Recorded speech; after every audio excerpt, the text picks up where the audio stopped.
Alrighty, guys, it is Thursday, so it is a book club video with my friend Charmaine.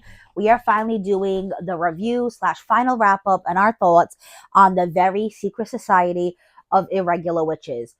This was delayed a week due to me. We switched the book reveal and the review because I had been having issues, and every time I tried to read the book, I was falling asleep. And it's not that the book wasn't good, because once I got into it, I read it quickly. I finished the book in about 3 days, with a huge chunk of it in one day. But I have just been very tired, and today I took a nap again. I was doing really good for like a week, and then the time change hit, so maybe just readjusting. I don't know, but let's get into the question. So the first question is, what three words would you use to describe Micah as a character, and what made her an engaging heroine? So, three words. I would definitely say magical. I feel like that's a cop out though. Kind, extremely kind. I loved how she talked about people being kind versus people being nice. Um, and she's very giving. So, well, giving and kind can not be the same. She's smart. She's a lot of things. I really liked her character. I think that's what made her an engaging heroine, which is the second part of the question. She was just very likable, and you feel for her, and because she talks about how lonely she is because she's a witch and she has to be separated from everybody, and you just kind of wonder when she's gonna get her chosen family, her happily ever after, and it's what made me want to keep reading. Number two, prior to coming to Nowhere House, Micah lived a lifestyle that meant she never stayed in one place long. Why do you think she chose to live her life like that? And how do you think that changes over the course of the book? Well, we talked about that. Well, I talked about that just with number one. I don't feel like she chose to live her life like that. I feel like she was forced, or she thought she had to live her life like that. Because she was a witch, she has to, I don't know about be in one place for too long, but she kind of does have to separate herself. She has to be more cautious. So it is easier when you're on the move. She might have chose to move more frequently than she had to because she didn't want to make long lasting connections. And you find out in the book that the reason she didn't want to make those long lasting connections is because when she told people she was a witch, or when they found out she was a witch, they used her. So it's really sad. She's definitely a victim. And that's probably why, she doesn't want to get attached. That's why she moves around as much as she did. So it's partly because she kind of has to as a witch, and partly because it's a way to protect herself, for sure. And that definitely changes over the course of the book because she gets to Nowhere House. She falls in love with the three girls. She falls in love with that family, and she becomes attached. So that definitely changes throughout the course of the book, and she becomes more trusting. Number three, Micah and Jamie. I always said Micah, so hopefully I'm saying it right, but that's how I read it. Because I know Charmaine, I think when she read the question, she was saying Mika, but Micah and Jamie have very different personalities, but find themselves drawn to each other. Why do you think that is? Opposites attract. What part of their personalities would complicate, or complement each other in a relationship? I think opposites attract for sure. I think that is definitely a true thing. That's me and Joe. Like, I'm definitely more of the grounded, think of the future, think of the consequences, doom and gloom kind of girl. I don't want to say doom and gloom because I do think I'm a positive person. But when I think, I don't know, certain things, I always think of the worst outcome. Like a roller coaster, I think, oh my God, the roller coaster could stop in the middle and I'm stuck at the top. Or the roller coaster could stop working, I could die. Like, stupid things like that. Where Joe is like the exact opposite. Joe is a thrill seeker. He is not cautious. He says all the time that we balance each other out. So that's a perfect way when it says what parts of their personalities complement each other. So balancing each other out. Joe gets me out of my comfort zone, but I also ground him, if that makes sense, for sure. Especially when me and Joe started dating, I had like a list of things that I always wanted to do that I never got to go do because I didn't drive at the time. and he was so adventurous. He did everything on that list with me. He's done everything I've ever like wanted to do, even down to silly things like couple costumes or like taking pictures. Like, and I know those are little minuscule things, but Joe lets me do all the things I want to do, and I help calm him down a bit, which sometimes he definitely needs. Not, and it's not that I want to change him. I just want him to be safe. Joe, I remember our first year together. I think he went to the emergency room like 3 times. Like, that's how, like, not reckless. I don't like to use that word. Adventurous. Joe is definitely an adventurous spirit. Um, how could it complicate things? The only thing I will say that is like a downfall. I know I'm talking about me and Joe, not so much Micah and Jamie, but that's the relationship I know is Joe has no fear. So sometimes he doesn't understand my fear. Like, he has like no anxiety about things. He doesn't overthink things. So sometimes I have to kind of explain to him how I feel and why I feel that way. So that can be complicated sometimes because sometimes I feel like he doesn't see where I'm coming from. But we're very good communicators, and he's very good at listening to what I have to say. So that is where sometimes things can be complicated um, when it comes to a relationship where people are very different. But I do feel like at the end of the day, opposites attract. I think they complement each other, they balance each other out. Same with Micah and Jamie. I think that with most couples, you don't want to date someone the same as you. That's boring, in my opinion. 4. After meeting his mother and brothers again, Jamie states that some kinds of traumas can't be revisited and some need to be. What do you think he means by this? And how does this impact Micah's own journey in the novel? So he's specifically talking about seeing his brothers again after a very, very long time of not seeing them, like well over a decade. He's experienced a lot of trauma from his brothers when he was younger, and the reason he quotes sometimes they need to be revisited because it was closure for him. It was like how I forgot the metaphor they used, something about the monster under the bed. Like sometimes you blow it up in your head and it seems so scary, and then he saw them and he said they looked so small, like he wasn't scared of them anymore, and that's why he needed to revisit them. Some traumas for sure you don't need to revisit. Why live in the past? But certain ones, it's a closure when you revisit them. So I definitely understood that part of it. And then how does this impact Micah's own journey in the novel? And basically, she needs to kind of learn to trust again, to get over the shitty people that she had in her life.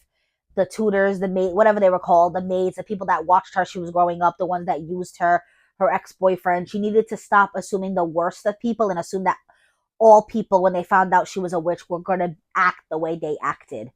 So she needed to, I don't know if revisit her trauma is the right word, but she needed to get over it. Number 5, Edward and Primrose are both viewed as antagonists. How do you think they differ from each other, and how do these differences affect the way Micah deals with them? So I would say Primrose is seen as an antagonist, but she's also very caring. Sometimes she is seen as the bad guy because she wants all these witches to separate. She thinks Micah could be doing things better. Micah's going to expose them. But at the end of the day, she cares. And that's why she's being the way she's being. She just wants Micah to be safe. She wants all the witches to be safe. She might have not raised Micah the best way, but she did take her in when there was nobody else. And you definitely see that at the end with her allowing Micah and Jamie to raise the 3 girls. You can tell she really cares about Micah. She even cares about those 3 girls, even though she just met them. You really see a soft side to Primrose towards the end. Even like throughout the novel, little spurts here and there, you know she cared about Micah. Even that scene where she blames the outburst of magic on seeing her ex. You knew Primrose cared. She might not come off the best way, but she cared. Edward was a true antagonist. He was just an a-hole. I definitely, like, I don't know if it said his age, but definitely old school mentality. Like anyone who's different is unusual and not shouldn't exist, maybe in his mind, but like, he's just not very open-minded. And yeah, he was definitely a big antagonist that I did not enjoy at all. I was so happy that they were able to trick him and fire his ass. All right. Number 6. Did the plot twist in the book surprise you? Why or why not? Yes, it did. The whole thing, the plot twist. Of course, there's spoilers in here. I think I think you guys know that when we're doing a review video. But basically, you find out that the people at Nowhere House were kind of using her too, because they wanted her to trick Edward into thinking Lillian was still alive. So it was kind of heartbreaking for her, because here she is, she thinks she found this family that loves her, that won't use her, and then she finds out that they were using her. But it is very different. They fell in love with her, they do care about her, and it all ends up well in the end. But it definitely was a twist. I mean, it's not a twist like, The Housemaid that we read in September, but it's definitely not one I saw coming. Just the fact that Lillian was dead shocked me. I didn't see that coming. When she lifts the sunflowers and sees her corpse, that was definitely a big twist in the book. That, you guys let me know, did you see that coming? I'm very curious about that. All right. Number 7. Oh, I didn't write it down, because 1 through 7 is in the book, but Charmaine came up with a few more questions, so I'll have to be right back. Hold on, guys. All right, guys. So number 7 is, pull out my handy dandy phone, but Charmaine wrote it to me. What do you think of how the magic system was presented? What kind of magic slash spells would you want to use if you could? I think it was presented really well. It was really different compared to other books I've read about magic. I like how she talked about it being like a gold dust that you could see, and nobody could see it unless you were a witch or knew of witches. Because Ian wasn't a witch, but yet he knew Micah was a witch because his mom was a witch. So he was able to see that gold dust. I love how magic was almost its own character in this book. She talked about how magic was mischievous and how it wants to be used, but you have to be very particular. Like, she explains how she wanted to get, this was like when she was younger, before she could control her magic. She wanted to get rid of a spider, so you have to imagine the spider in a different location. But the spider just disappeared. She didn't imagine a different location. And then when she went to bed that night, it was like under her pillow. So it's almost like magic is a prankster. I love the way they presented magic in this book. For me, right away, when I think of magic, Harry Potter comes to mind. I love Harry Potter. And you see a lot of like dark arts and like, just like, I don't know, it was just very cute the way it was presented in this book, and her love for potions and using the stardust legit from the stars from a meteorite, and mixing different herbs, and how I don't, and it was just, they explained it really well about how, like, you can cast a spell, but if you want the spell to last all day without using so much of your mental power, you can use like items to help it. So like the anchor spell that Lillian puts on the house so people can't see the house, she uses the trees to anchor the spell, because magic is like within them and within the earth. So you can use like earthly items, like the trees, like the stars, like the moon. Like how even when Lillian was buried, sunflowers appeared and they weren't dying because it was her. It came her, and even how she was. They said that she was just down to bones already, and she had only just died in June. And they said it's because witches are part of the earth, and when she died, they took her body. So all that was left behind was the skeletons, and her magic created the sunflowers that didn't die in the yard. Like, I truly loved how they explained the magic, and I'm a Harry Potter girl. I love Harry Potter, but I don't know, it was just so descriptive. Like I said, it was almost its own character. I really loved it. If I could cast any spell, maybe like, I tell you guys, Tom, how I hate to drive, so I would love to be able to teleport. Like, I'd love to be able to just go work, and I'm at work, you know, or along those lines, maybe like levitation or flying, so I wouldn't have to drive. But I think like transporting would be absolutely amazing, to be able to get anywhere, anytime. Travel costs would be so cheap. I could be like Portugal and be there. That is definitely one I would like to do. That's definitely a good question that Charmaine came up with. You guys let me know what magic spell you would choose, and how did you feel magic was presented in the book? And then number 8 is what it was your favorite and least favorite part of the book. So I didn't really think these out. You guys know, usually with the reviews, I like to go off what's the top of my head and just be like real and chatty with you. My least favorite part of the book and my most favorite. Least favorite part of the book. I mean, Is that obvious? I don't know. I feel like, the scene where she's talking about how she had to put a spell on, she didn't have to, but she put a spell on an ATM for her boyfriend to get extra money. And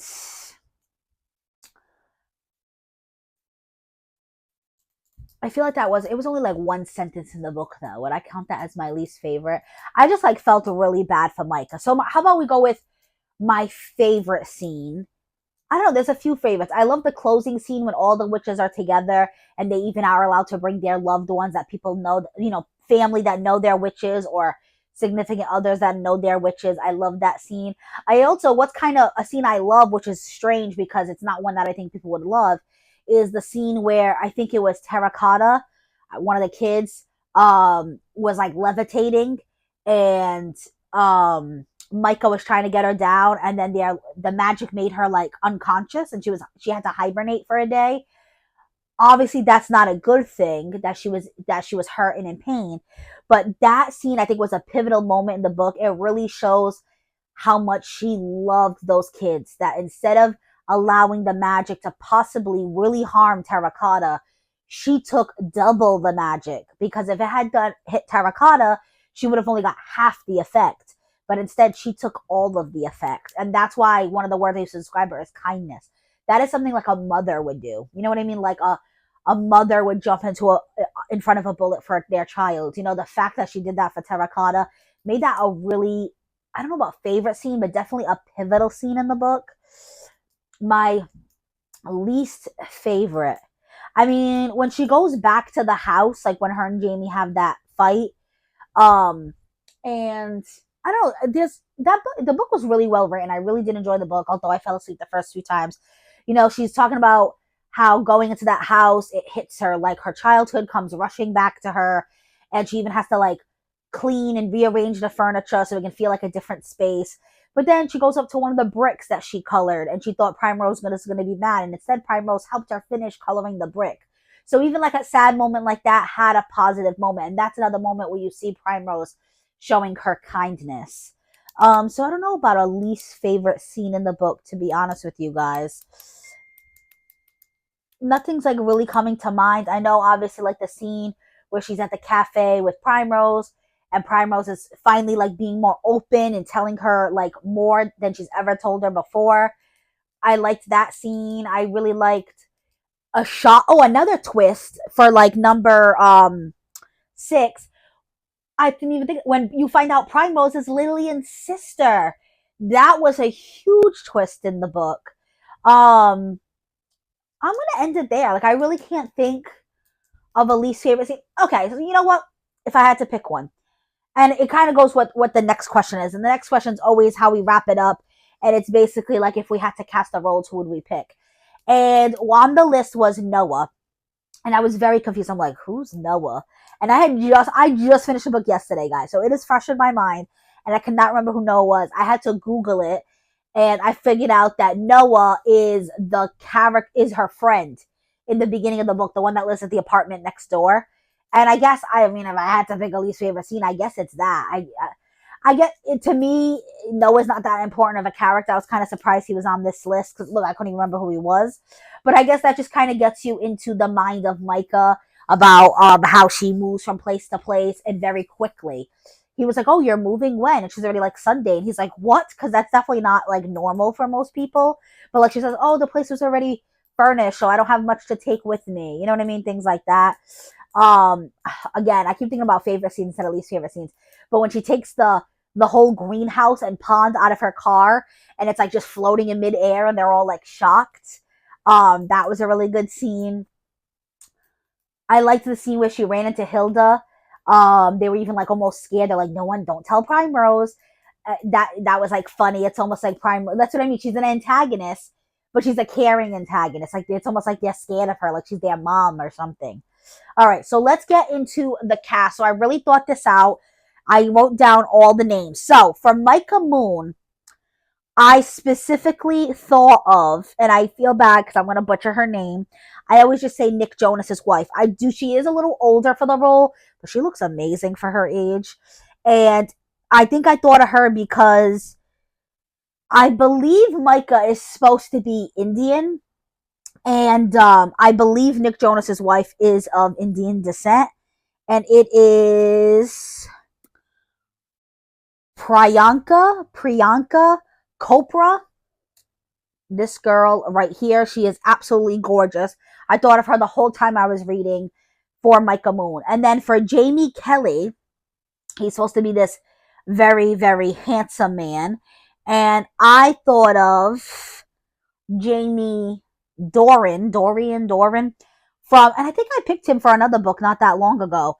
But because of 50 Shades of Grey, that actor, I don't know if it's because his name is just Jamie and that's why he stuck out in my mind. But let me show you him in case you guys have never seen 50 Shades and you're wondering who he is. I could see him being a grumpy librarian, that is for sure. And that is him right here. Then for Ian and Ken, okay. So Ian and Ken are supposed to be, well, I know Ian is like specifically 80. I'm going to assume Ken's around his age. They're definitely like elderly men, and they're also gay men. They are a married couple. And immediately my brain went to Gracie and Frankie. Gracie and Frankie, if you guys have never seen, is an amazing TV show on Netflix, and it stars James Fonda and Lily Tomlin. So they're two females married to two men, and they're in their, like, they're like 75. The show ends, they're like 80. The show lasted like 6 years, something like that. But they're in their mid 70s when their husbands come out as gay, and they say that they're gay for each other. They've been having an affair for like 50 years. They both like work at the same like law firm. They're both lawyers. And my mom was like shocked when the show first came out because Martin Sheen, she's like, I never thought I'd see Martin Sheen play a gay man. And I think he did it extremely well. And he is into theater in Gracie and Frankie. So I thought he would make the perfect Ian. So this is Martin Sheen from Gracie and Frankie. And he definitely fits the age as well. So it's perfect because he is 83. And then the one that plays his husband, who would be Ken, I thought of Sam Waterston, who is his husband in Gracie and Frankie. Of course, there's pictures of him when he was younger, but he also fits it because he is 82. So yes, that is the two actors I thought of for Ian and Ken. For Lucy, I'm gonna be straightforward with you guys. I did not think of an actress, but I picked one out. I literally thought of my coworker. I have a coworker who is a paraprofessional whose name is Lucy, and she's in her 50s, so she fits like the age range. She is also such a caring mother figure. She is so good to those kids in my classroom. So I literally told her today. I said, I read a book with the character named Lucy, and she takes care of the kids, and I thought of you. And she's like, oh, that's so sweet.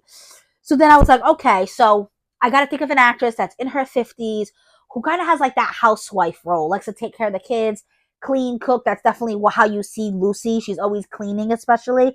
And then I don't know why, maybe because of Desperate Housewives, and she does fit the age range. Terry Hatcher popped in my head, and I feel like she would do that role really well. I could see her being like, I know Desperate Housewives doesn't fit that exactly, but she's a great actress. I could see her loving those kids and taking care of the household. So that's who I picked for Lucy. Then for Primrose, again, we're talking about witches here. So my head always goes to Harry Potter. And I thought of one of the witches on Harry Potter. I don't know how to say her name. And she's from the UK, which I pretty sure is the setting of this book. And it's Imelda Staunton. But it's this woman right here. She's the one in Harry Potter that nobody likes, the headmaster in one of the movies. I thought of her for Primrose. Then for Hilda, she would no longer fit the age, but it's who I thought of. And I thought of the actress who plays Aunt Hilda in Sabrina the Teenage Witch. So let me show you guys that in case you have never watched Sabrina the Teenage Witch. If you have not, I would say watch it. It is a good TV show. It reminds me of my childhood. It's just one of those. Oh, and it's right here. She would definitely be too old now. When the show was on in 1996, she would fit that age range better. But that is her right here. Let me see. Actually, let's look up her name in case you guys want to know. Caroline Rhea, because now she's 59, and Hilda, I believe, is supposed to be like more like Micah's age. Okay, now Rosetta, Terracotta, and Altamira. They are the three children. I don't know a lot of child actors. They are also of different ethnicities. That is something I loved about this book. There was a lot of representation. You know, like Micah is Indian. She talks about her, you know, her beautiful brown skin. Same thing with the girls. When she sees the girls for the first time, she thought they were siblings, and then she realized that it was three separate children. Like it was three separate instances where Lillian fostered these children and like found them in the world and brought them to Nowhere House. And if I remembered correctly, Rosetta is the one that is black. I remember specifically because when the final scene when all the witches get together, she talks about how she's happy that Rosetta can see another black powerful witch. And I thought of the little girl from This Is Us, the one that played Annie on This Is Us. So let me show you guys. This is her here. And I want to say Rosetta is the oldest one. So here is when she was on the show. She was only like 8. Now she is like 14. So she might be a little bit older because I want to say she's only like 10 or 12. But this is her now. She's so beautiful. But, you know, it's kind of hard to find exact ages. So I'm just going to go with that. Then for Terracotta, I believe Terracotta is Asian. And I thought of I remember this is one of like I love this movie. Me and Joe cracked up laughing, and it was the movie Joyride, which has definitely some Asian casts. And one of the younger girls in it was Chloe Pun, and this was her right here. So I figured she would fit that age range somewhat because I believe she's like 12. She might be a little older, but again, it's hard to find perfect fits.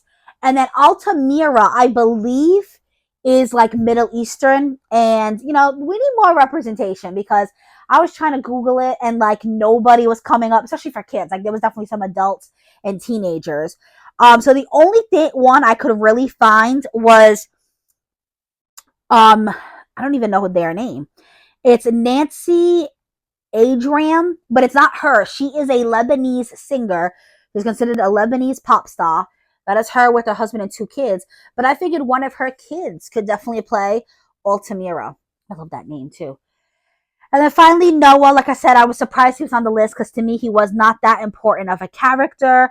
And this is kind of a cop out, but Noah, I thought of Noah Santino, I think is how you say your name and how you say his name. And he's from All the Boys I've Kissed Before. Was it All the Boys I've Loved Before? And that is I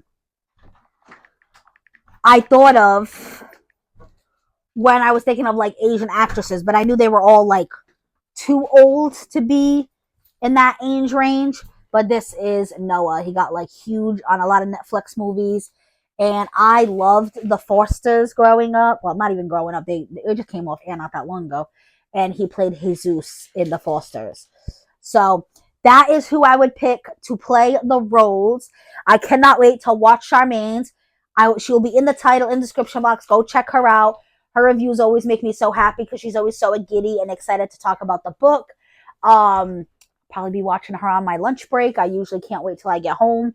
Let me know who you would cast for these roles. Answer any of the questions if you want down below. Let me know what you thought of the book.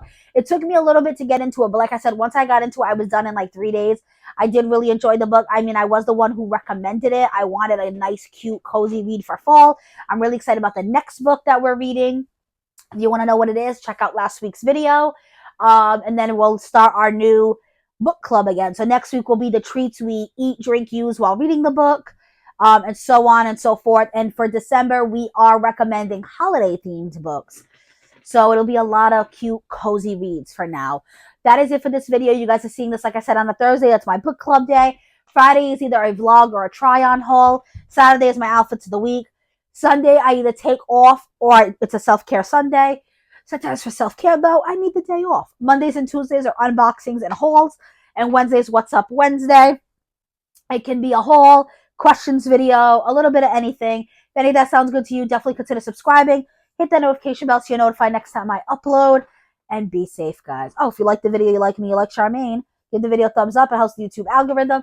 And our Facebook group will be linked down below if you guys want to join us there. Let me know what you thought of the book. Answer the questions down below. That is it for this video. Like I said, be safe.